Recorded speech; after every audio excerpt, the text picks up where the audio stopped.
In the summer of 2010, I was approached by a very unusual man. The story of that contact is described by him in this interview. I've called him Charles. He spent many years working for the elite group that considers it their responsibility to run the planet. He's not an academic, a historian, or a scientist. But he wanted to communicate some important information about the worldview and philosophy of this group from their point of view, what they're trying to achieve, why, and how. He and I have established a friendship based on mutual respect. In this interview, Charles explains his own agenda. What he wants to see is what he calls a fair contest. There's a great deal of material that was not covered in this interview. It is, to some degree, the start of a dialogue. The group of 33 that Charles works with is indirectly using this opportunity to communicate. I've reported this communication as accurately as possible.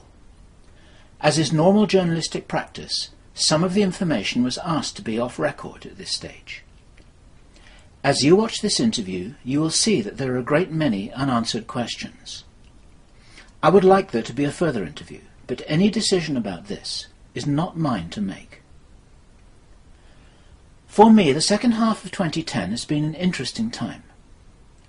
It's culminated in this opportunity to communicate indirectly through this video and through Charles himself with the group of people who are running the planet. And this is what I'd like to take this opportunity to say. I understand the history and context that Charles has explained, some of which is in this interview. But there is another way.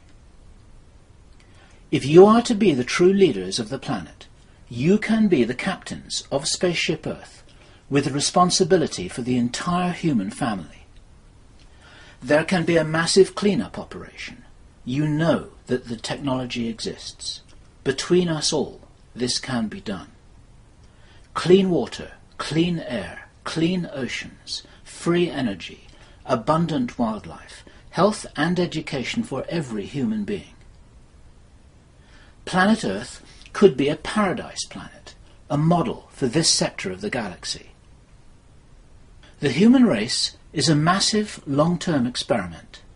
This information, confirmed by yourselves via Charles, will not be new to many of those watching this video. Charles has explained that the extraterrestrial race who initiated this project are letting everything unfold with a philosophy of non-interference.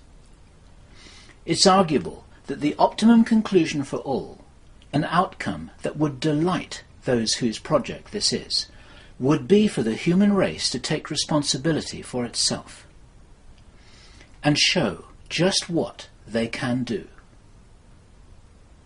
Your legacy to remain for time immemorial, here and elsewhere, could be: we cleaned up the mess. We inspired and funded the world's brightest and best from every nation to work together to solve the problems. We fully restored this beautiful, magnificent jewel of this solar system. Look what we did when the entire human family, organized, focused, and under inspired leadership, worked together to show just what could be done.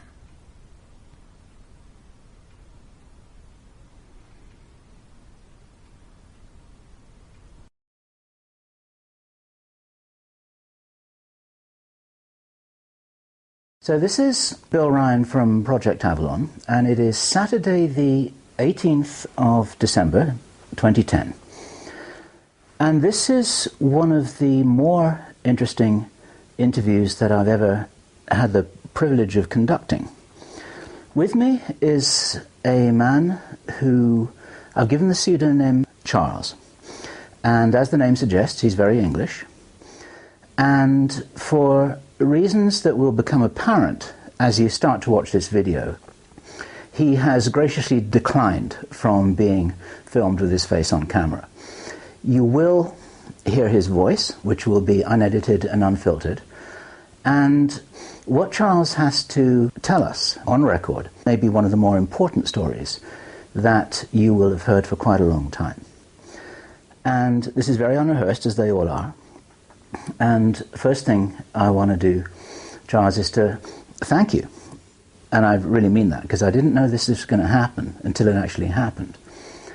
And as an introduction to our viewers here who are only seeing the back of your head, what are you willing to say about who you are, the nature of how we connected with each other, and the nature of your work? Well, if you want to start with who I am, you'd need to start quite early on, wouldn't you? Okay. Because otherwise it doesn't make sense how someone from Hackney gets to where he is. And for the benefit of the Americans, where's Hackney? It's basically, if you're a Cockney, you're born within the sound of Bow Bells, and I was born in the Bow mother's home, so I'm a Cockney. It's in East London, and that's where I am. I'm a Cockney, but I'm from a very working class family, but I haven't ended up in a working class situation through my own determination, and some would object to the kind of determination I've used, and they'd be quite right. So I didn't go through usual avenues, shall we say. But in early life I started as a football hooligan. I was then recruited by a fascist organisation. I realised as my education grew, your education grows in life. And as I got older and wiser, I realised that I was actually more useful to them than they were to me. And you were being watched this whole time, weren't you? Yeah, I was, yeah. Right from a very early age. I wasn't aware of that. I wasn't aware of that until many, many years later. And I know that you've had other people that you've spoken to in the same situation. Yep. And I wasn't aware of it. And it was quite... Well, it wasn't a shock to find out, actually, because I always knew that there was something odd about me. And you hear that a lot. You hear a lot of people, you know... I'm saying it with realism. There really was something odd about me. I think, well, you've met me. What do you think? I think there's something very odd about you. Okay, so... I say that as a joke. Yeah. Let me odd sounds disparaging. Okay. Let us say unusual or even special. Okay. Would that be fair words to use? Yeah, I'm not really into blowing my own trumpet in that respect, you know. Odd seems happy to me. My vocabulary isn't as good as yours, so let's say I'm not formally educated. That's not a crime at all, and it's not your fault. But I'll play you chess. And you probably win. I'll give you a run for your money. I bet you would. But you have talents and abilities and characteristics that are unusual. Yeah. Would that be a way of describing Yeah. it? Yes, rather than say odd. Yeah. Let's say that you have particular abilities that attracted the attention of some people who had reason to call upon those abilities later. Is that right? I have natural abilities, and that doesn't make me special. There are others like me, you know. You've got athletes, etc. Thinkers, maybe, you know. But yeah, I'm fairly quick in a very stressful situation. I'm not big of physical stature, but that doesn't matter at all. And you haven't been in the military, have you? Never. But you're the kind of person who the military would love to get their hands on and turn into one of the... My natural father was very high up in the military. Okay. But you're probably the kind of person that the SAS would love to get their hands on. They are physical soldiers. They wouldn't have a chance against me because they'd already be ill before they even met me. Right. I would weaken them before I dealt with them. Right. They're playing a completely different game. It's like bringing a knife to a gunfight. Yeah. You know, they're not going to win. You know. Yeah. It's all over before they turn up, is what you're saying. Yeah. I would already have done my homework long before that. Okay. So we were talking about that because what I was trying to do is to paint a picture of your characteristics, and one of the ways to describe your role is a kind of quasi-military role. Fair to say. Is there anything that you would like to continue saying about how you, let's say, what happened between those younger years when you weren't sure about what was going on in your own life, but you became increasingly aware that there was something going on around you, and other people seemed to know something about you that you didn't. And then sometime between then and now, all of that came into focus. That's right. Well, where do you want to start? How far do you want to go back? We've got all the time in the world here. People watching this will be fascinated already. So in England, at that point in time in England, there was you had reform schools. They were commonly known as borstalls, and I spent some time in those. In fact, that's where I got any education that I did get, because it was drummed into me. It was the only way that I would listen long enough to be taught to read and write, etc. Because an ordinary school. What was also figured out was, interesting or not, I never paid attention at school. And considering what I said to you earlier on when we were off camera about numbers, I did a maths O level, and the reason I did the maths O level is that I was being segregated while they were figuring out what to do with me. So I was literally in a cell in the school most of the time, and they decided, a teacher that would, for some reason, was interested in me. It becomes apparent at a later date why he was and who he was. Decided to sit a maths O level for me, and I got 87%. So it wasn't the fact that I couldn't be educated, it was the fact that I didn't want to be educated. Right. And I didn't even really know, because sometimes it enthralled me, school, and then other times it didn't. And obviously now with hindsight I know why, because what you learn in school is complete rubbish. Sure. Total rubbish. And I would agree with that. Well, I think it's pretty generally known. You know? We want you to think that way, and that's that. And I bash anything off like that, anything that I feel is constricting or someone's trying to control me will get a natural response from me, which is no, I don't want to do it. Yeah. Which can be detrimental to me at times, which is something I might need to know.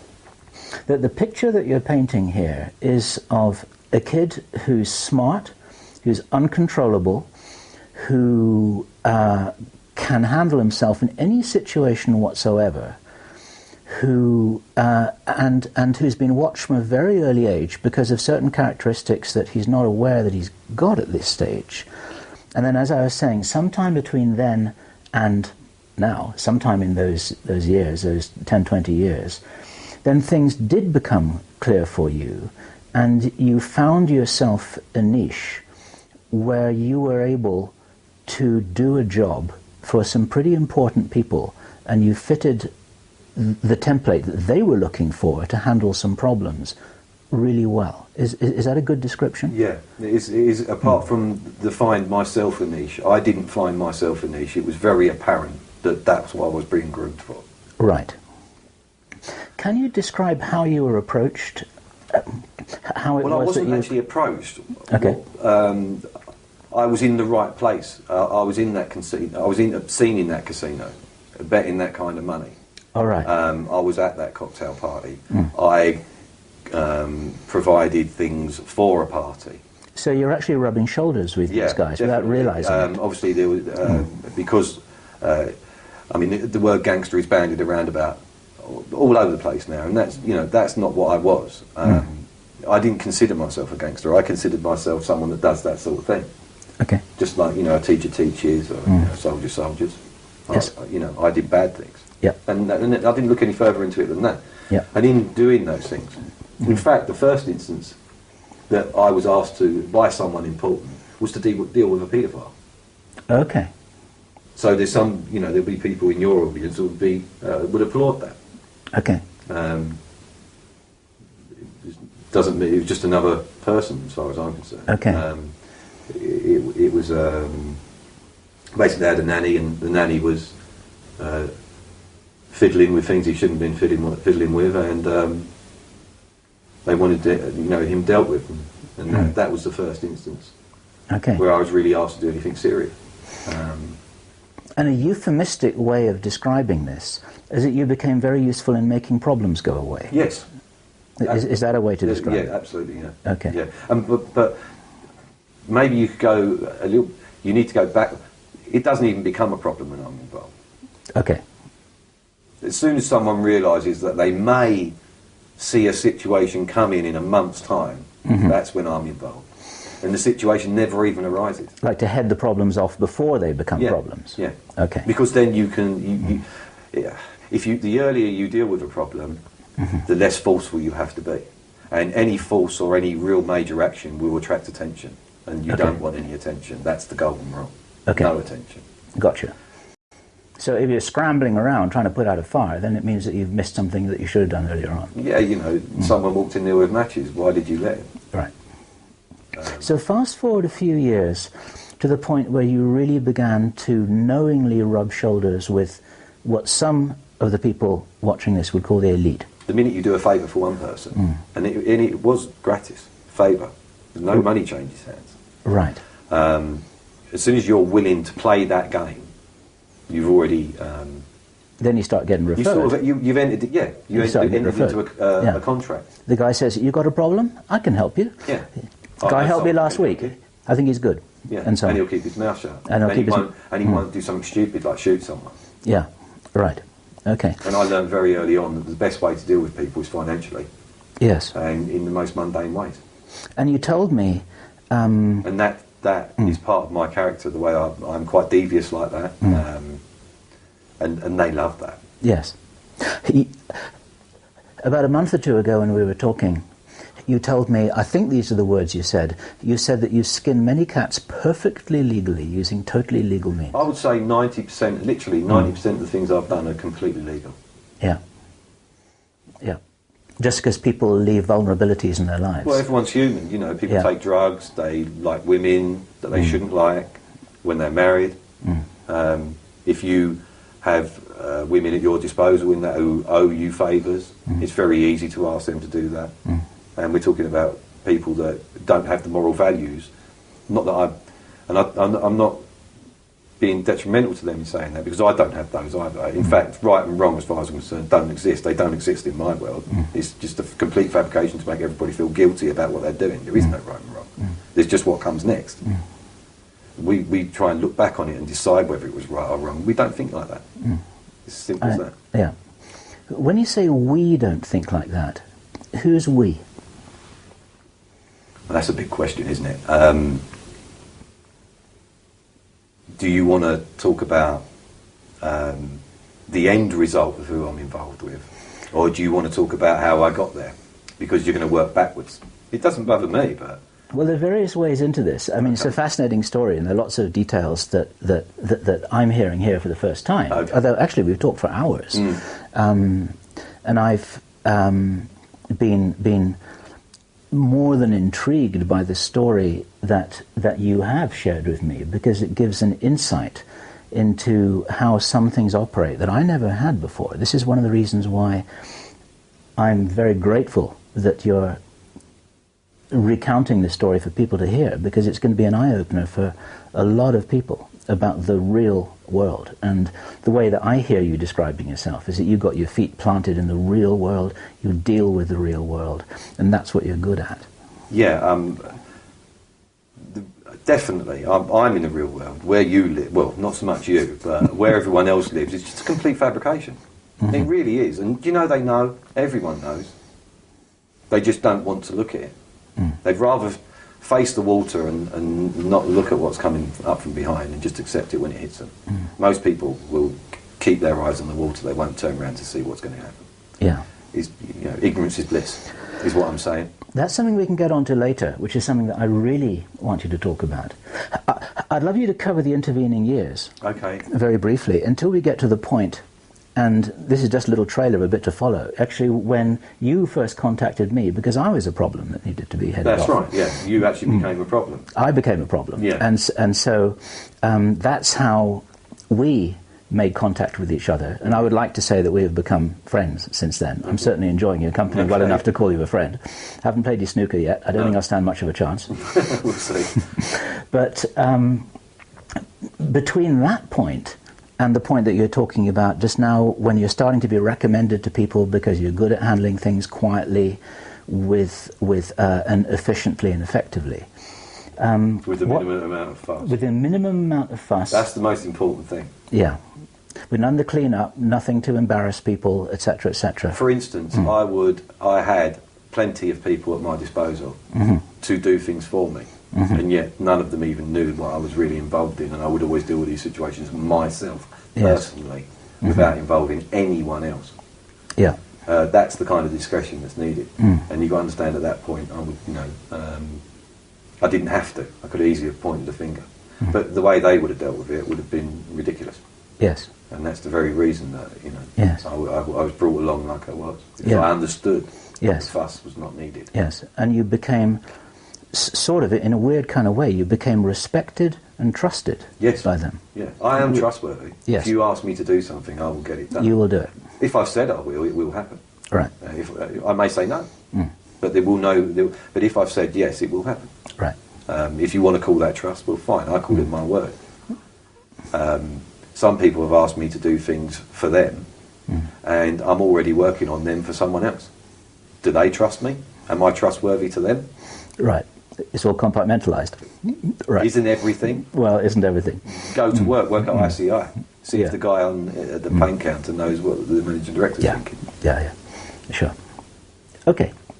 So, can you cover those intervening years? I mean, this is like a huge life story you're telling Yeah, here, this is the thing. You've got to understand. In some weeks, several things happened, and those weeks aren't unusual. Yeah. And the way you view time, I do not view time. For instance, you could ask me a day when something happened or what age I was. I have to really think because it just doesn't bother me. I don't care how old I am. Yeah. Sure. The length of time I'm on this planet is the length of time I'm on this planet. I don't care where we are in that at any point. Yeah, I got you.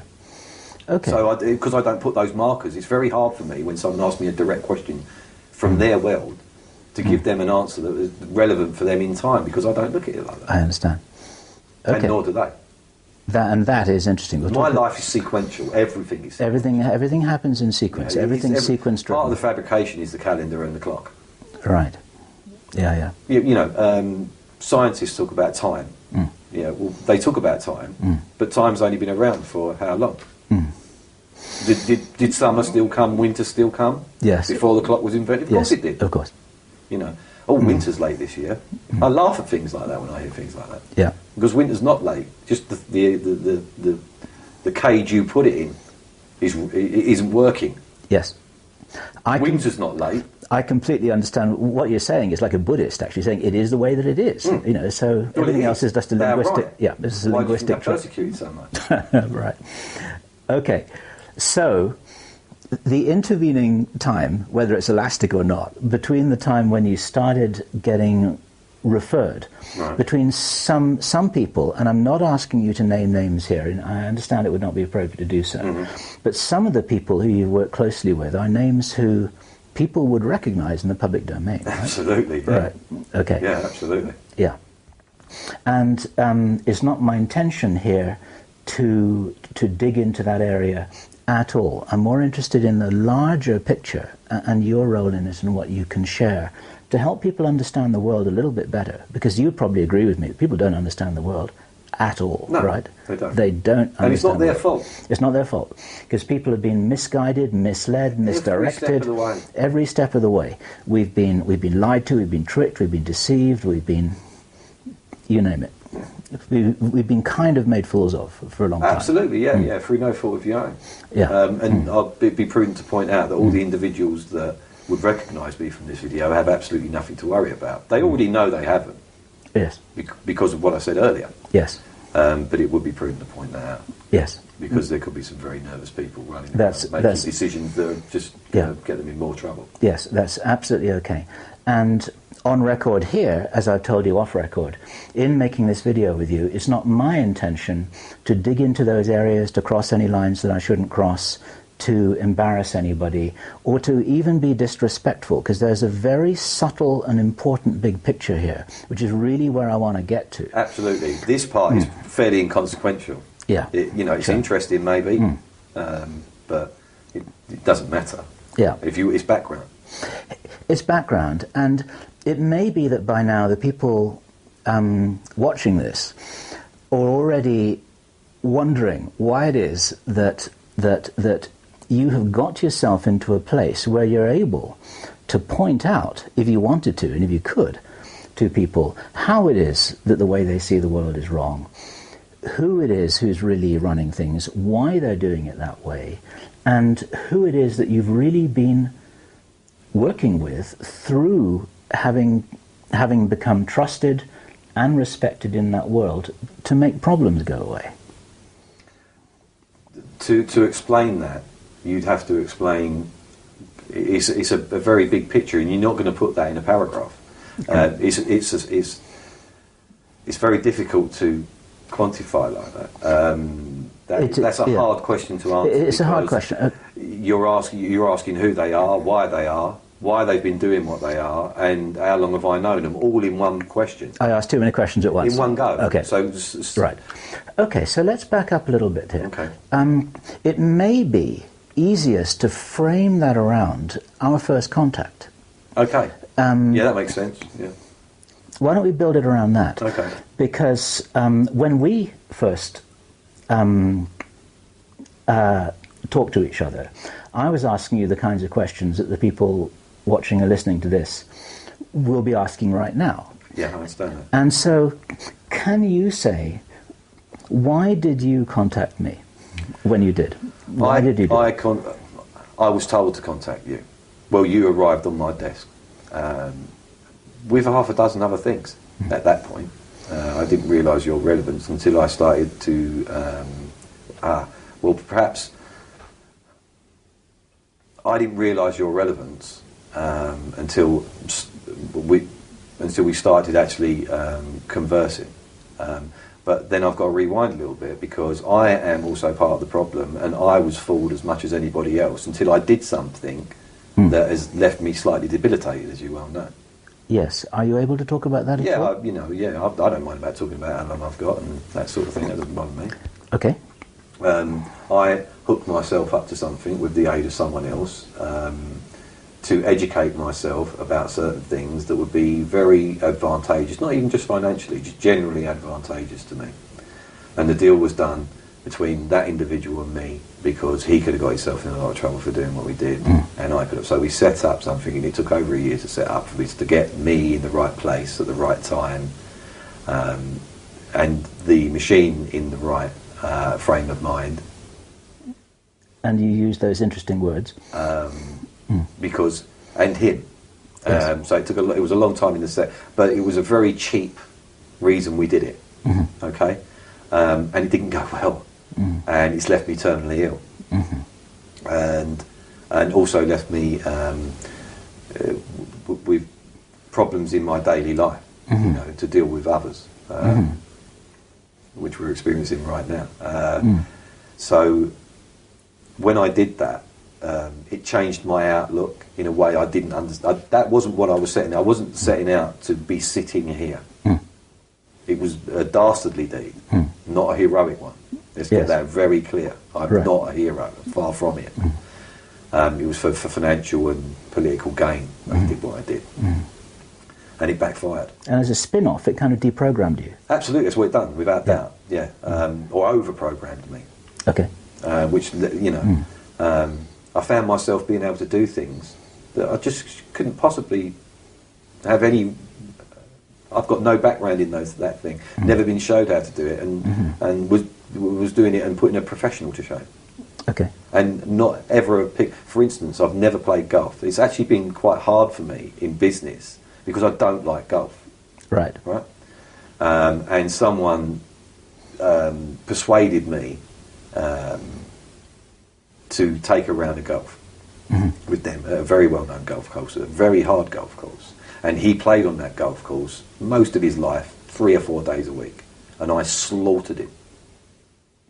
And I'd never played golf before in my life. That's amazing. So, well, it's just, you could say, beginner's luck. That's what was, because obviously I didn't do it again because of the amount of attention that was drawn. And that I don't like, no fuss. So that was frowned on, doing that. And how could I do that? And it was frowned on by the other person that I did the deed with. Yeah. Because that's going to draw attention. It was quite out of character as well. Yes. But I didn't realise I was going to be able to do it. Yes.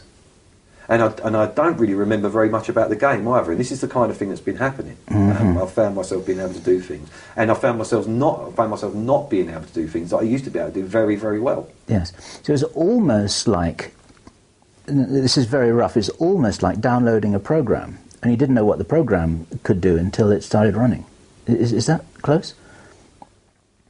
Do you want to say that again your own way? Yeah, there wasn't any download as such. There was an interaction That was meant as a metaphor. Okay, but you know, I understand why you said that, and I understand why you use that metaphor, and you look at it like that because of the products that are available, you know, in any electronic store anyway. Yes.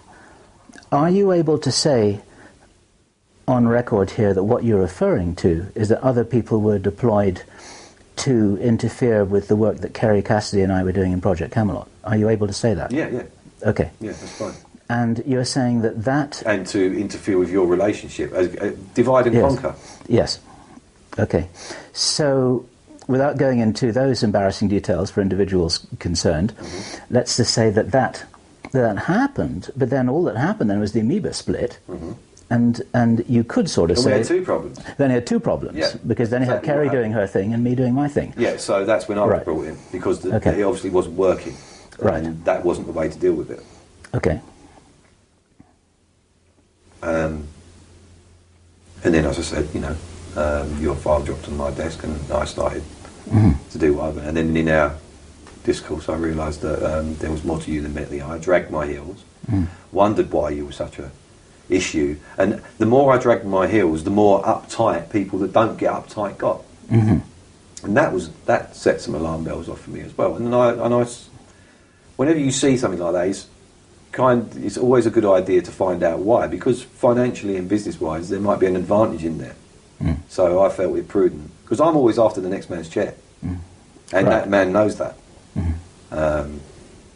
So I thought, you know, I'll look into this, and that's why I dragged my heels. And then I realised it was getting more intense, and they actually showed themselves up, and it got to a point where I had to be told what and why. Yeah. And it became apparent there's much more to this than met the eye. Yeah. Yeah. Okay. What about that can you say here? What, genetics? Try it. Yeah. Okay. This is now entering another huge area of this playing field, right? Yeah. This is the problem you're going to have. Do you remember when we first spoke? When we decided that we said that we're going to go off in different fields, and you can spend 6 hours on each one. Absolutely. And I'm not even an educated man, so it's going to be hard for me to. So that makes the problem, you know, the process even longer, doesn't it? But yeah, so genetically, there are lines of people, and those people have been around that genetic line, not family name, although that does often go in hand. Those genetic lines of people have known things for many, many years, thousands of years, and it's put them in a prominent position. You know, 98% of the money with 2% of the people. Is it really that hard to understand? Yeah. That if you've got the money, you're not going to let it go. Yeah. And if you've got the money, people are going to come to you with their ideas. So you get the jump on everybody else. And if you decide not to publish that idea, and that idea is handy for your business. Yeah. Is it really that far-fetched? I mean, is it that hard for people to understand that if you've got an advantage at every step of the way, that you're going to end up in charge? Yeah. What we're talking about, just for other people's benefit, is what other writers and presenters are talking about bloodlines. Yeah. Yes. Okay. You're talking about bloodlines. Yeah. And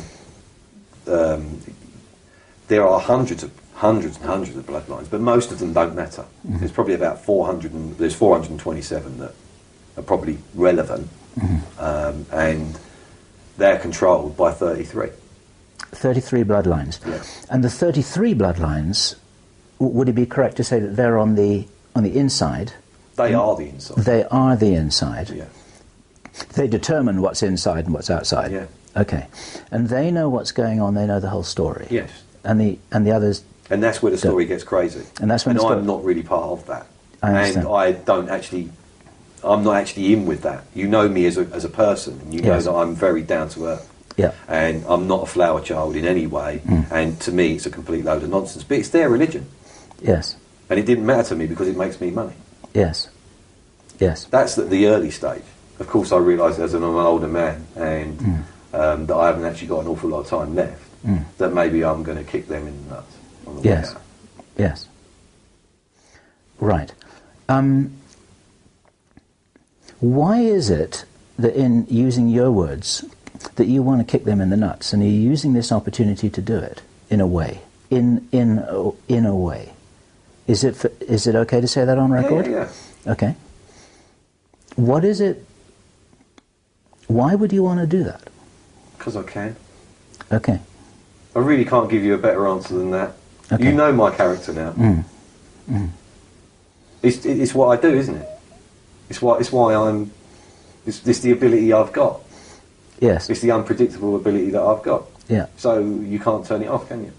I've got myself in trouble before with it, you know. So it's not a case of, you know, someone's not mentally ill if they can suddenly behave themselves when the police turn up. Right. Catch-22. Yeah, they're not mentally ill because they've behaved themselves. If they carry on going completely crazy and attack the police, then it's a fair assumption that they are actually quite ill. Yes. If you see what I mean. I understand what you're saying. So I can't turn it off. I really am what I am. That is actually letting it run out. That interference was part of it. Yes. You know, that is the argument that is always going on. Yes. And it's a chicken and egg, isn't it? You know, is he interfering or is he meant to interfere? Is it? Yes. It's like, is the interference actually part of the natural process? Part of the natural process. Yes. Yes. Yes. If the lion jumps on the deer, is that interference? Yeah, exactly. Actually, it's just the lion doing, etc., that's etc. right. Yeah. Was it cruel? It's not. No, Yeah. And you can put that into in the world as well. You know, the politics, the energy crisis, etc. You know, they're letting it play out with some tweaking and steering. Maybe, is that an understatement? Well, this is what we're saying. Is tweaking and steering. Is the human race interference for the planet? Right. Or was it meant to happen? Yes. All right. So we make a big mess of it. Yeah. A couple of million years go by. Does it matter? Of course not. Yeah. If the planet's black, what form of life comes next? Yeah. Was it meant to? Okay. So so I don't get involved in that. And as I said, my feet are on the ground. I don't care about all that. That's their argument. You've asked me to explain it. Okay. I've done it as best as I can, but I'm not really interested in it. I think that's very clear. I think it's amazingly interesting, and of course, here I can say that I find it excruciatingly boring. There you go. But then I didn't like history. Well, right, yes, it's off record. Is what you've always. I mean, in the past when we've spoken off record, you've always referred to it as a history lesson, and you're always interested in the here and now. You're not interested in all the tradition and the history and the background and the context for all of this. Never been part of it. Yes, I understand. But it has been an interesting few months for us both, in a way. Yeah. In a way here. Things are always fairly interesting for me anyway. Yes. But yeah, it's been a little bit more interesting. Yes. In the sense of the Chinese curse, may you live in interesting times. Yeah. Some things have been a bit too interesting. Yeah, right? yeah, definitely. Okay. So, just before we get off into lots of different you've got to decide which way you want to go now. Yes, I do. I just want to make sure that, I guess to your satisfaction and mine, that we're kind of squared off with how it is that we've got to this point today, nearly at the end of 2010. I'm still standing, so are you. Yeah. We're having this conversation now, and this is, in my view, this is pretty huge, because I don't believe anything of this information has ever been released on the public record before. No, not at all. Not, no. And you're taking this sort of on your shoulders to do this. Although you would say, wait a minute, in my shoulders, right? Yeah. Okay. And I also know that there are protocols involved here, which we've talked about, which are fascinating, which is that you are not allowed to tell me what to do or to give me advice, because that's interfering with me playing out. I mean, what would be the point of doing that? Yeah, right. Because that's interfering again. Yeah, it's me doing it then, isn't it? Yeah, I'm just up to a dastardly... So you... And there doesn't need to be any dastardly action in this. This is something that needs to be... I was going to say pure. Well, in my view, and we've had this conversation... which makes me the totally wrong person to do what I've done. Well, I think it's a wonderful irony here. Yeah. At an early stage, you did tell me that it had always been expected that you would do something like this. And you're a very high-up individual has intimated that to me, that I'm only doing what I would have done. Yes. That was the phrase Yes. that was used. In other words, putting my own words on this, you are actually a purist showing his true colours at last, even though you were given the direction by the other camp. Okay. Okay. Sort of. Yeah. Because... Well, you're explaining it to me more succinctly than I could explain it to you. Well, So it's good because it means that you've got what I'm saying. I believe I've got... You have definitely, yeah. And that's good because it draws a line under it for me. I can start diminishing my involvement now. Yeah, right. And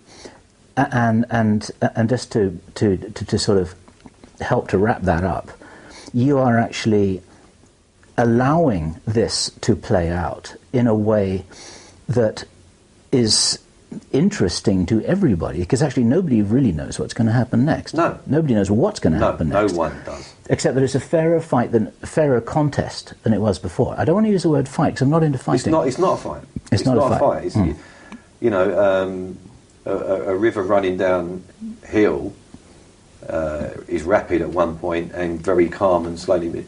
That's not a fight, is it? Yes. It's just what happens. It's sort of energy Sometimes finding a it's resolution. violent Yeah. and fast, but sometimes it moves along slowly. Yes. You know, when it's moving fast, is that a fight? No, it's just a different momentum. Yeah. So no, there's not a fight. Yeah. It's situations finding a natural resolution of some kind. That's a much better way of putting it. Yeah. And so what you want to see, this is a question. What you want to see and what's motivating you is you want to see things find a good natural resolution. And actually there are several times when you've told me off record, off camera, that you don't think I stand a chance. No, I still don't. But you're still willing to give me my musket or my lance or whatever like that, so that I can do something. Yeah. Absolutely. Yeah. And then, you know, may the best man win and all the rest of it, but you reckon I'm probably outgunned. I know you are. Metaphorically speaking, Yeah. outgunned. Yeah. Okay. All right. But you know, that is. And you say that I would be interested. I'm not going to be around. So you've got to temper that with a little. Yes. You know, how interested could I really be?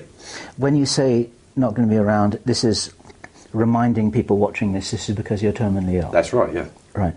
Do you know how long you've got? 2 years. Something like that. Yeah. You know exactly these things can go. Yeah. But you know, people have said to me, you know, you're quite resilient, so you could say maybe 3, maybe 4. But you know, that's where it goes for me. And it also might be a point to me that I know, obviously, because I got my back to the camera, it's pretty obvious that there is no stardom value in this for me. Far from it. I want nothing to do with that. And this is probably going to be one of the only videos you're ever going to have of me. Oh, well, you know, we'll see what goes, but given that the future is unpredictable... The only reason there'll be another one is because something wasn't clarified. Okay. Not because I want to do another one. I understand that. That's your job. Yes. I understand that. Okay. Do you think you will get into trouble for doing this video? For making this video, isn't it? I would have yesterday, but not today. Not today? Because you've decided to do it. Because I decided to do it. And I say this half in jest, but only half... What's the difference between that and passing the buck? Very little. Very little. Okay. Delegation, I prefer. Okay.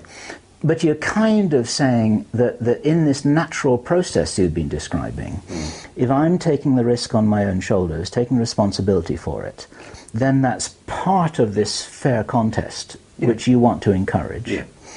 And there are going to be individuals, the original individuals that set me to you, that are going to make it unfair for you. Again, you can obviously understand that if they've done that once, they will do that again.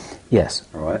Yes. And while I'm still around, you won't have any problems. Right.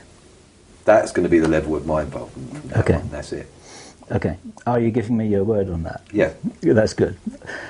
I'm looking at this guy in the eye. Yeah. Okay. That's very cool. And I didn't mean that in a flippant way, by the way. Yeah. But I do appreciate that. And this is something that you have warned me about many times, actually. And this is something that I appreciate because... well, it's getting quite sticky at the moment, isn't it? things are getting things are getting interesting. Let's say the stakes are getting. I mean, the chips are piling up on the table. The man in the street is uneasy. He doesn't know why he's uneasy. He knows there's a monster coming, but doesn't even know what it is. Yes. Okay. Good. Cue the monster. What is this monster we're talking about here? Your words, not mine. Okay. Let's look at the as you use I'm going to use for your term bloodline. Right. Let's say the 33 bloodlines of the monster. That's not a word that I'm not wanting to use that terminology. Oh, sorry, you're talking about the monster in regards to what's going to happen. Yes, that's what I thought you meant. Right, okay. I'm not talking about anybody as being monstrous. That's not that's not what I'm doing. So help me out here. Yeah. What you were saying was, what are you asking me? Okay. What you were saying was the man in the street is getting uneasy because they sense that there's a monster coming. Yeah. Those were your words. Yeah, okay, yeah. And by monster I mean, maybe I've used the wrong word actually. By monster I mean the situation is changing. And when anyone's situation changes, it makes them uneasy, doesn't it? Yes. Financially, for instance. Yes. You know, you've got 10 grand in your bank account on Monday. Yeah. Someone commits fraud on you on Wednesday, and on Friday, someone is making an injunction on your house. Yes. You know, you're not as happy as you were on Monday. You're right. Yeah. Okay. So that's what's coming, that kind of thing. Yes. So financial instability. Well, some people. I mean, we're not telling anyone anything they don't already know. We're already in a. There's already been financial tinkering. Perhaps let me put this. You know, yes. We're on a globe. Yes. Right. Yeah, and we've got an atmosphere. Right. Yeah, and money can't fly. Right. Right. So where's it all gone? Right. Someone's got it back. Yeah. You can't have everyone in the world going bankrupt. If you are, yeah, exactly. If everyone else in the world went bankrupt, well, who decided that, and who's got that money? Where is it kept after that? It's like having a casino with no chips. It's exactly. Like, wait a minute, who's got the chips? Yeah, exactly. Someone's got. Who won them all? Yeah, and they're at his house. Yes, or actually they're in the bank. There you go. Yeah, sure. Okay, and that's very roughly. It's far more complicated than that. But if you basically pull the finger out of the dike, that's what they've done, and that's how they control finances. There isn't someone at the stock exchange who makes a phone call, and there is no plan. It is these individuals are so powerful, and I mean powerful, not rich. They're so powerful because of their wealth that when they remove that wealth from any area, that area collapses. Right. And if you want to put, and the world is an area. Yeah. But then we get on to the subject of money. Money is a control system. It's nothing to do with money. It's not. Money is nothing. It's no more important than pigeons. It's just. It's something that. It's a machine. Yes. For picking people out. Yes. I understand that, and I think a lot of people watching this will be aware of this. The more paper you get together, and by that I mean money. Yes. To do that, you have to be a type of individual. Do you want to go this way? Go on. To do that, you have to be. If you're, depending on what field you're in, you know, let's say you're particularly good at acting, and you haven't been discovered, and you land a plum role, and you are paid £2 million to do it, and then you go and invest that £2 million rather than go and buy yourself a house and live the life. You go and invest that in a business, and that nets you £14 million. Yeah. And then you invest that, and then you get another role. Yeah. This will be noticed, and as your accumulation gets to a point, you will be approached. Yes. And the reason you'll be approached is because to get that kind of money together, everyone in the street will tell you you're not a nice guy. You don't get that way by being a nice guy. You can get inherited money and be a nice guy, and you won't have it very long. Or you could be very, very smart. You don't have to play dirty to get money, do you? Yes, you do. You do? Yeah, I think you do, yeah. Okay. And that's a personal opinion, and it's also... And that is a fact. It's my personal opinion, but it's also a fact. If you want to hang on your money, you're going to have to develop a thicker skin. And in developing that thicker skin, you will understand what they are going to explain to you. Okay. It will make you susceptible. You have to. Okay. Or just give your money away. Okay. Which is never going to happen. Because why would you try to accumulate it in the first place? Yes, right. You could put a word on it and say greed, but it's far more complex than that. Okay. Insecurity. People look at me. I came from a very weak background, and I can assure you that getting money together was a way of increasing my security. Yes. So that wasn't greed. Yeah, sure. Yeah. So it's a system, and you can look at actors, athletes, businessmen, any walk of life. They are judged on what? Well, certainly one of the things people are judged on. All right, their their particular talent. Yeah. Let's put that to one side. Oh, I'm sorry. Yeah, okay. Their particular talent. Yeah, okay, right. Is obviously, that's how they get their fame. Right. Okay. So let's put that to one side. Yeah. The very next, anyone that matters. Let's put it that way. Anyone that matters to that individual will judge them on how much money they're making. Yes. And that's literally, if you're today's cheese, you're great. I'll talk to you. Yeah. If you're 3 day old, I don't want to know. Yeah. Because you've run out of money. I understand that. Money goes to money. You heard that saying before? Oh, yeah. Yeah. So this is one way in which, as you said just 5 minutes ago, this is what the man in the street, the person in the street is becoming concerned about, because there are financial games being played of all kinds, and they're taking the chips back off the table and so on. So people are saying, hey, where all the chips have gone, etc. What else is happening? That's sort of old news. Yeah, exactly. As you said, that's sort of old everyone news. Knows. Yeah. And that's something that's been happening for a little while now. Yeah. But what's coming at us? What changes might we see in the world, on the planet, in the next few years? A lot of people really want to know that. Can you tell us anything about that? Either what you think, what you've heard, or what you know. Well, the first thing to say about that is really important is there is no, 2012, just all rubbish, complete rubbish, all of it. And I don't mean that to upset people. I know they understand and believe what they believe, and I know they've got what they call evidence, but they're basing their evidence on an education that was complete nonsense in the first place. Yes, and there's been a lot of disinformation that's been injected into the alternative community to provide people a way of chasing their tails forever and not looking at the real issues. And then you've got the media. A car crash is far more interesting than the motorway with everything happening fine. Okay. Right. Yeah. You see what I mean by that? If there's an opponent, the whole thing's easy, much more interesting, and it keeps you looking that way. Yes. Okay. So they're very happy for if I can say people like you, and I don't mean it in that way, but you know what I mean. The alternative media. Yes. They're very happy for you to do what you're doing. To be talking up the esoteric significance of 2012. Yeah, the crazier the story, the more rolls of laughter are heard. Okay. And they have been watched. Yes. Right. Over cigars and whiskey. I've seen them roll with laughter over things. Because sometimes you get things right. Mm-hmm. Well, I mean like a lucky hit. Yeah, absolutely. In fact, in the public domain, quite often, really, if you could piece it all together, it's all there. And individuals have got it right on the money in the total wrong context. Okay. So that is very funny.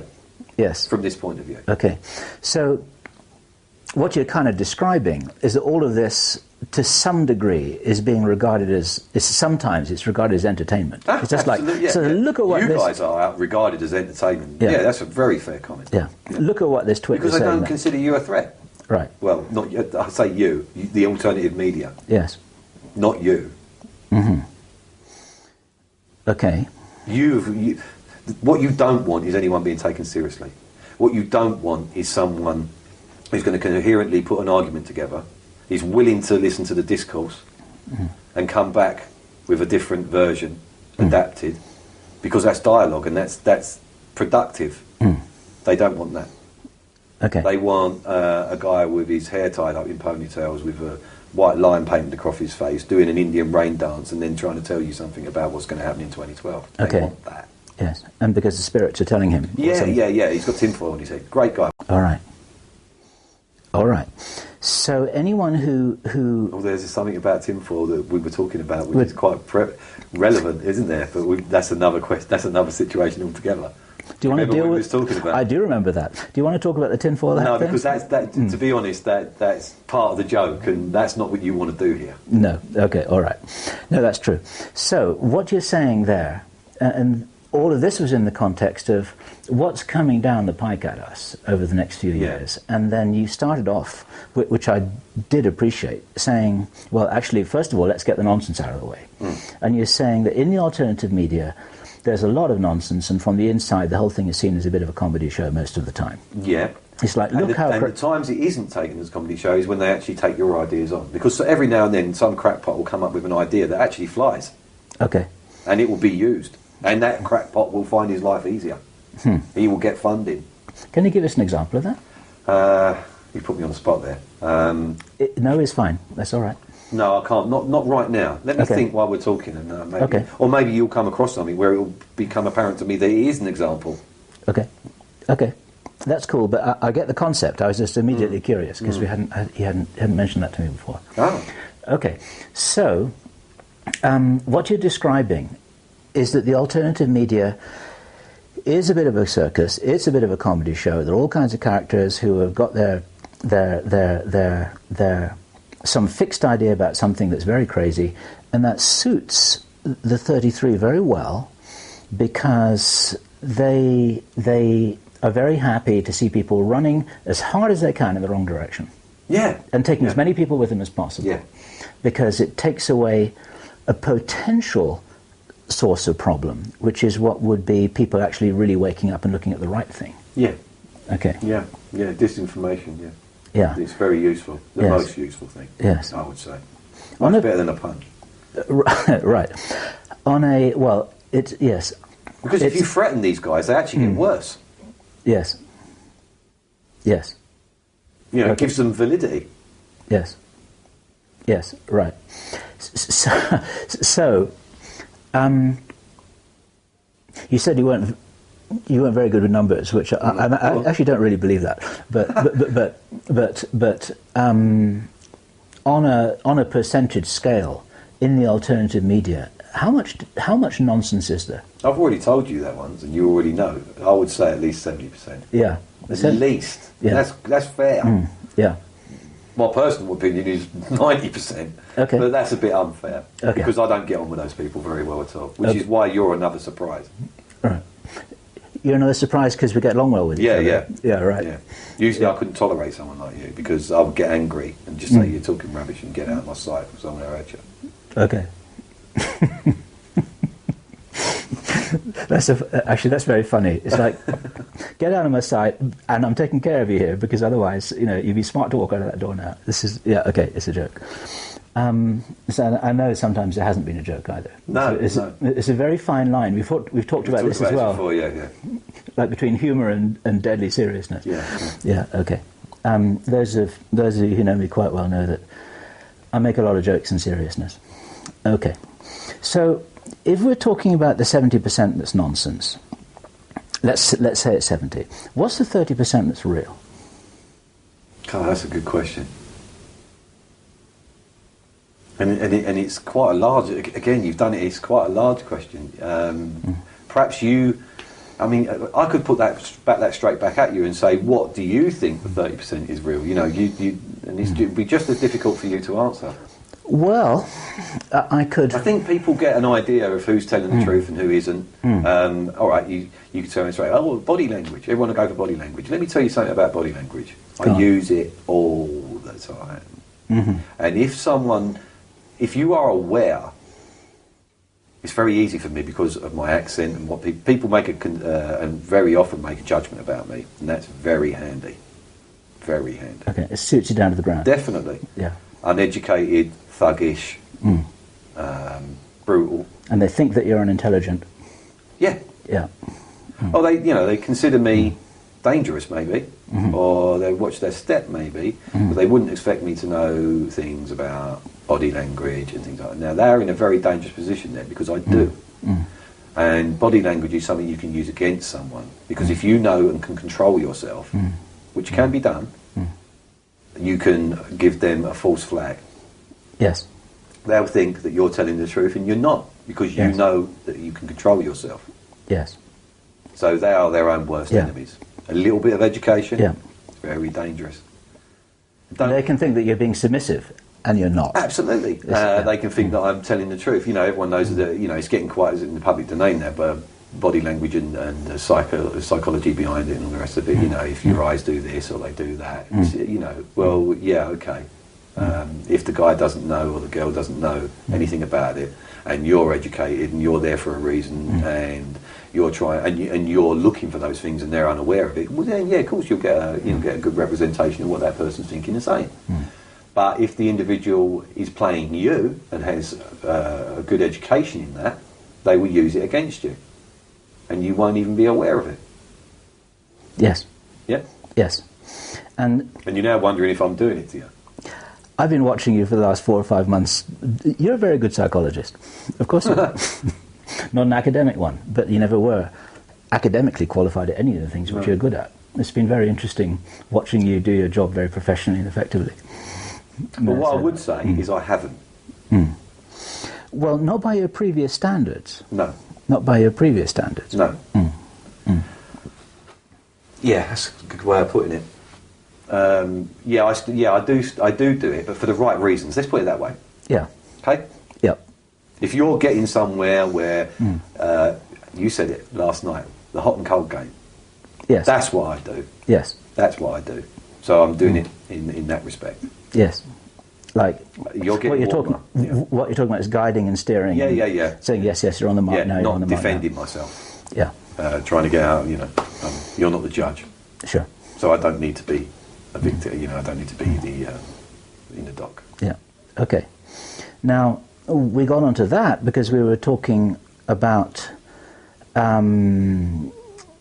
what people thought about you. We were talking about disinformation. We were talking about what people thought about you, and people would often read you wrong, and that you were talking about body language and so on and so forth. The tracks that we were on just before that, I was talking about what in the 30% that wasn't the 70% maybe is on the money or close to it. What do we need to worry about? There are a lot of people watching this right now who really want to know what they should be aware of, what they should be looking at, what they should be preparing for. Let's allay some fears. Some serious nonsense. Very good. No nuclear war. Good. Forget it. It's not happening, never will happen, would have happened by now, surely you can see that.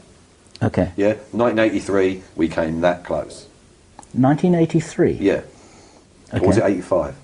85. I don't know. Okay. We came that close. Documented. Have a look into it. I can't remember what it was all about. But basically, America and Russia came within inches in a mistake. And that kind of, it's not the Cuban Missile Crisis we're talking about. Yeah. We're talking about that.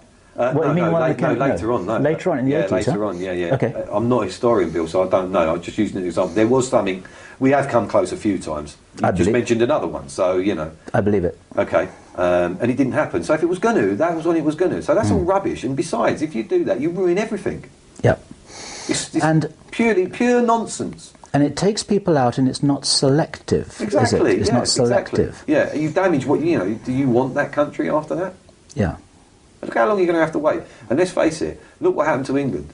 They ended up paying for the Second World War and putting everything right, and they're now in a weaker position than Germany is. Okay. So and Japan, the same thing with Japan, with America. So you are saying the winner loses. Yes. Financially. Yeah. So just from the finance, people understand finances, and they know that everyone at the top is greedy. This is this is stuff we know. So just by that same token, there is going to be no conflict of that description because it's detrimental to everybody. Okay. So you don't have to go. I feel sorry for all the guys that have gone and liquidated all their assets and run to the hills. You're idiots. There was no need to do that. You've wasted your time. If you did it because of that. Yes. You've wasted your time. Well, let's say the people who've liquidated their assets and they built themselves a bunker 100 feet under the ground. Yeah, they've wasted a lot of money that they could have used in a far better way. So that's important. You're saying, for sure, because on record, no nuclear war. Let me say this for sure. Mistakes happen. Okay. Obviously. Nuclear mistakes even. Okay. But there is no perceived plan to do that on their part. Okay. Good. So that's one thing you said you wanted to knock on the head. Okay, so that's that. Is there more? So 2012, something's going to hit us out of the some natural massive phenomenon is going to happen. People talk about a pole shift, which has happened in the past. And Neruba and all that. Yeah, I've been told that we're a binary system. A binary system? Yeah. But nothing to worry about? No. Something to worry about? No, Okay. nothing to worry about. The fact that it's a binary system and the 2012, if you want to take that stupid film, that's, no. There Right. will be some difficulties because of solar activity. I've been told that around that time, but they're not even accurate. You can't. No one can predict what the sun is about to do.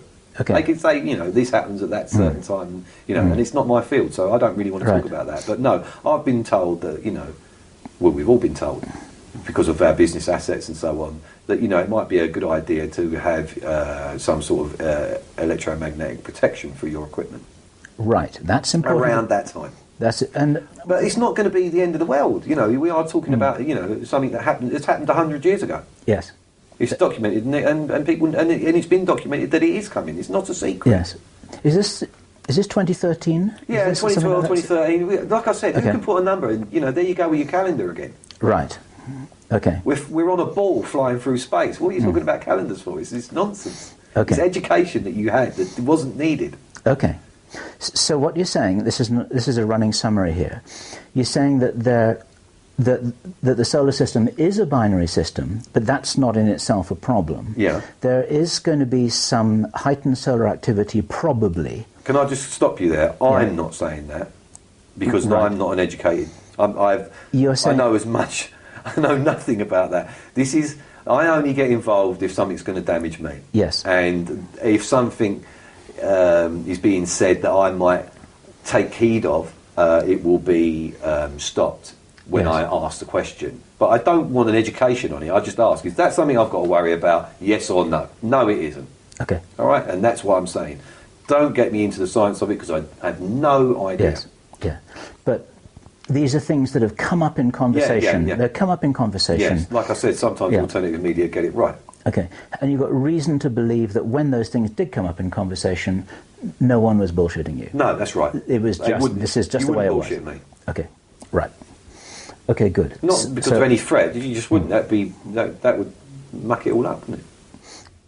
It wouldn't be smart for them to do that No. if they want to work with you. No, exactly. Okay. Yeah, because I might decide that the bit of bullshit they gave me is a reason why I don't want to do what they want me to do. Right. Good. That's why I decided at a very early stage I wouldn't bullshit you. Yeah. Right. Smart, right? Very. Okay. Because I would have known. You would have known, and I knew you would have known. So, and that's actually kept things on a very even keel between us, which I would like to think you've appreciated. Yeah, which is To why I some said degree. I wouldn't use body language on you, other Right. than to help you. Right. Yeah. Okay. Back to what it is that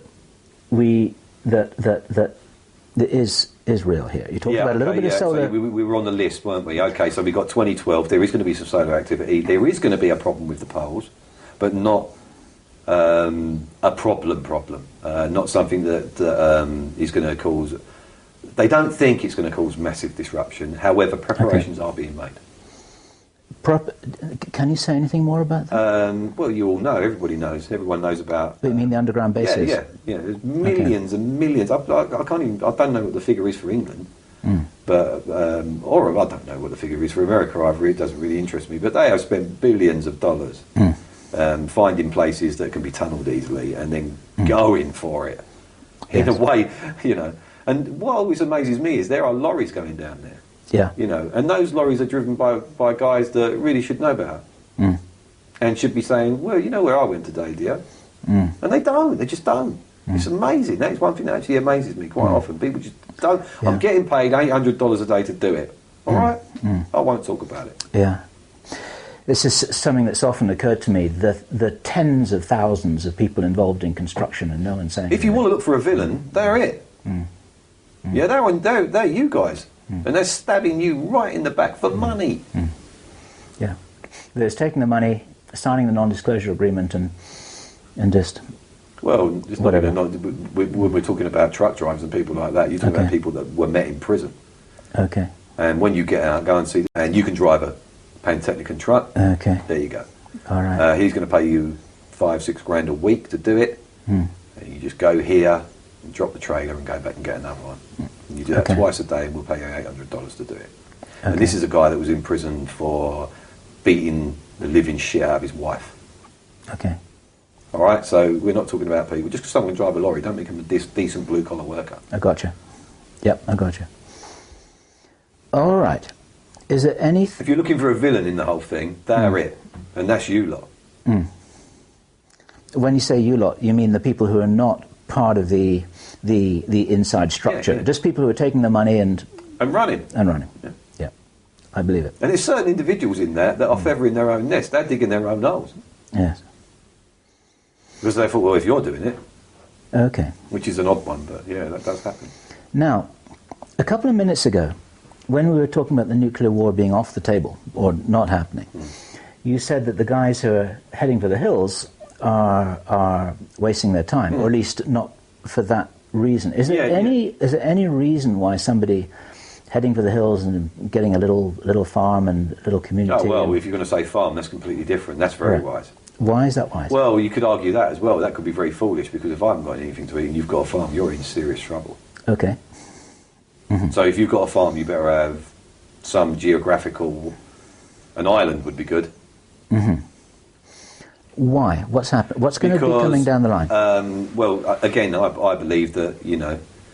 no, it's not even... It's the wrong way to start that. People know about companies, and we ought to be very careful about naming those companies at this point, because it's actionable. All right. And it will be actioned. I can assure you that has been put on the table. This is what's going to happen. If the alternative media start using names of large companies, they are going to find things very difficult for them. They will be prosecuted. Their finances will be destroyed. Yeah.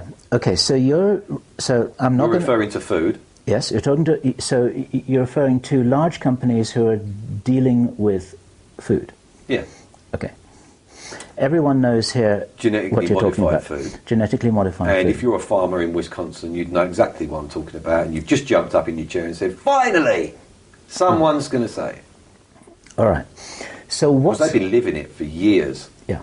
So what's going on there? This is a big one, isn't it? This is important. It is. If you want to worry about something, that's what you want to worry about. Okay, so tell me... And there's no time frame on this. This has been being rolled out for years. As I said, go to the Midwest. Ask any guy there who he's had to deal with and the tactics they've used when he didn't want to do it. There's a very, very small number of farmers that use their own seed now. And they are ridiculed, disenfranchised, hounded, criminalised in their own communities for not towing that line. Yeah. So planting their own seeds, So what's all that about? Why is this happening? Well, now I'll tell you straight away. You immediately, as I said, that guy jumps up and says, "Yay!" There are hundreds and hundreds of thousands of other people that have been brought into a way of thinking that genetically modified crops is the only way to feed the population in the size it is. Right. And that equation works. It is. It does. That is the only way if the population is the size it is. Okay. Yeah. So if we stop using genetically modified crops, we are evil because we are making the poor man starve. Right. Yeah, because it's the only way we're going to be able to produce enough crops for that poor man. Okay. Yeah. So immediately I'm a demon now because I've dared to cross the genetically modified crop issue by saying that it's not good. Yeah, but straight away they'll say, "Well, you're evil because that." If you start making people think that, or people take this video seriously, etc., and they start actively pursuing it, but that in their state or their county, there is a trial. Well, we're past the trial stage now, aren't we? There are fields that are being used like that. They will say straight away, this is a good thing because it enables higher yield. Yes. So therefore we'll have surplus, so we can send it to people that need it. Yes. Yeah, because the population is the size it is. Yeah. So the only way it's a good thing. And to dissent on it is evil because you're going to make people starve. Right. Okay.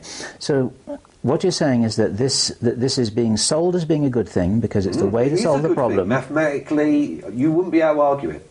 It is a good thing. Okay. Yeah. Until someone turns the switch off, then it's a really bad thing. Yes. Turning the switch off, meant as a metaphor, what's the switch? Can you help people understand what that would be? Well, a farmer would understand what I've said straight away. If I don't give you that seed anymore because you don't pay your bill. Okay. So we're talking about something that disrupts that system that's been set up. Literally, I educate you, but you know about, they're buying seed that it will not reproduce, yes? Yes, yes. Okay, when it's grown, that's that. Yes. And you're not allowed to store seed that is able to grow and reproduce. Right. That's actually almost criminal now. Yes. Yes. Yeah? They will hound you if you've got that kind of seed. Because they want to stamp that kind of seed out, so you're totally dependent on what comes on a lorry every year. Yes. Okay. Is that farming? Yeah, right.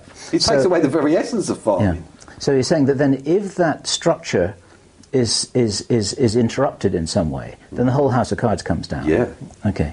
And what you're saying then, I haven't heard you say this just now, but it sounds to me like what you're saying then is that this is planned and engineered, that this is going to happen, they're going to do this? Absolutely. Right. You said that without even thinking about it. It's like, yes, absolutely. It is going to happen. It is going to happen. Yeah. It's just a matter of when. But yeah. And that'll be when the time's right. When the time's right. Because there is no time, which is always makes me laugh when people make predictions. Yeah. They are in that 70% of the alternative media that are complete idiots. Yes. Because as soon as someone, there's an interesting thing for you, as soon as someone puts a date on it, we won't do it. That's the end of it. Right. Right. Credibility out the window. Yeah, it's a wonderful opportunity to destroy someone's credibility by mentioning a date. We love it when they do that. Got it. Okay. Yeah, that's easy to understand. And a couple of your friends have done that. Yes. Yeah. Right. And of course it hasn't happened. Right. Yes. Interesting. Okay.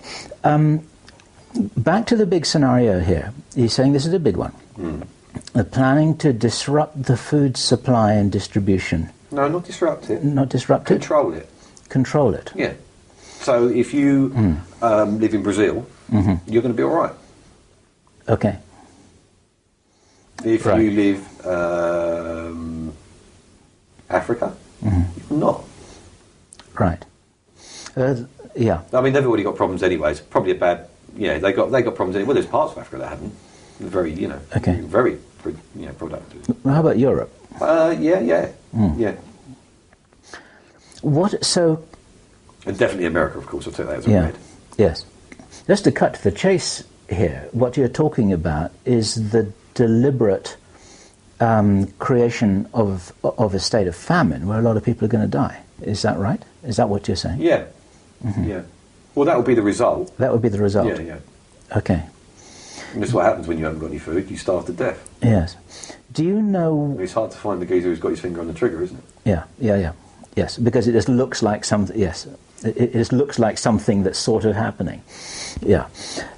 And it's been looking and sort of happening for the last 7 years. Yes, it has. Yes, it has. And don't take my word for it. Do your research. You'll see it's there, Bill. Yeah. There's nothing hidden. Yes. This is something you said to me over and over again. It's all there. It's got to be. It's all there. Fair play, if you want to use your phrase. Yes. It's all out there for people who are smart enough to look and see. Yeah, because if you figure it out, you're accepting, aren't you? Okay. Especially if you can do something about it. Right. So... Captains of industry and so on. Yes. Do you know... Maybe you don't know, but do you know what the target figures for population reduction are? No. Okay. Do those figures exist? I would presume so, yes. Okay. Because there's... to do any model, first of all, you need a business plan, don't you, for anything? Right. And, of course, a lot of people watching this will know that the so-called target, or the ideal population number as stated on the Georgia Guidestones is 500 million, isn't it? Okay. 500 million. Yeah. What do you know about the Georgia Guidestones? Right. You educate me. They found who'd done it yet? No. It was a pseudonym, somebody Christian, I think. The guy has never been located. One person has said, yes, I did this. Ah, yeah, no, discount that. Okay. Yeah, no, I'm talking about, has it been proved? No. Right. No. And it won't be. Right. I shouldn't think. Be very surprised. Okay. You're interested in the George guys? I just want, not particularly. Where did they come from? That's what interests you. It looks like a manifesto. It's a manifesto in 8 languages, carved in stone, out in the open. A lot of people have drawn attention to this. The 500 million figure has been drawn attention to over and over again. I've done that myself. It looks like a manifesto. You know, like this is what we're going to do. Then perhaps it is. Yeah. Okay. All right. So, all right. No problem. You're saying it's a manifesto. No, I'm not saying that. I'm saying it could be, couldn't it? It looks like one, doesn't it? Okay. This is where I'd love to have a camera right here to see you. Okay, no problem. So from that point of view, and I know that you're not in the game of giving advice, and I understand why that is, because it really is about letting things roll.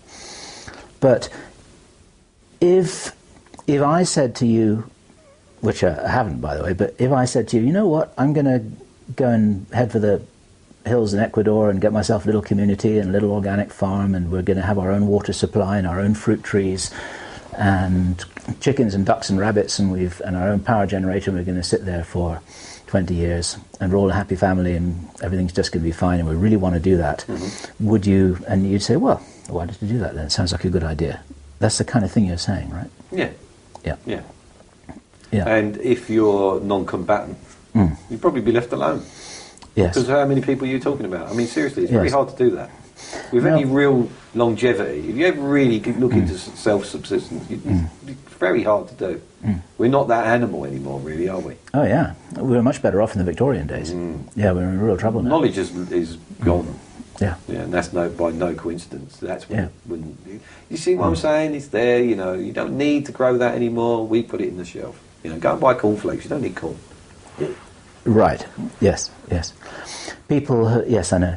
It's a very. You lose the ability, don't you? It's a very clever game that's being played. People they've become so dependent on a system that if the bubble bursts, all they can do is stand there. All they can do is stand there in their underwear. Hamburgers with legs. Yeah. All right. Hamburgers with legs. I never heard that one before. Okay. Yeah, I know what you're saying. Yeah, you do. You know, everyone does. You know, you need to have a look around you. Okay. Now, so can we then go on to why would they do this? Why would they do this? Let's put this in context for a moment here, and this is very important, because earlier on we were talking about the gentlemen who are calling the shots, who are making the decisions. We were referring to them together as respectable people who are operating with integrity, who believe that they're doing the right thing. They don't have an identical viewpoint about things, but they're very much together. And then somebody else watching this would say, wait a minute, we're talking about mass murder. But how do you fit this together? We're not really talking about mass murder, are we? No one's holding a gun, are they? All right. And who did it? You're talking about control, right? You're talking about controlling the conditions. Sequenced events. Yeah. Taking advantage of what happened.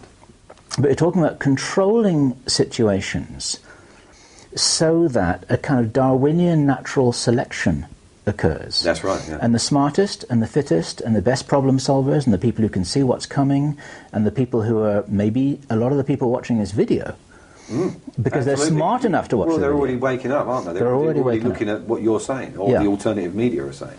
Yes.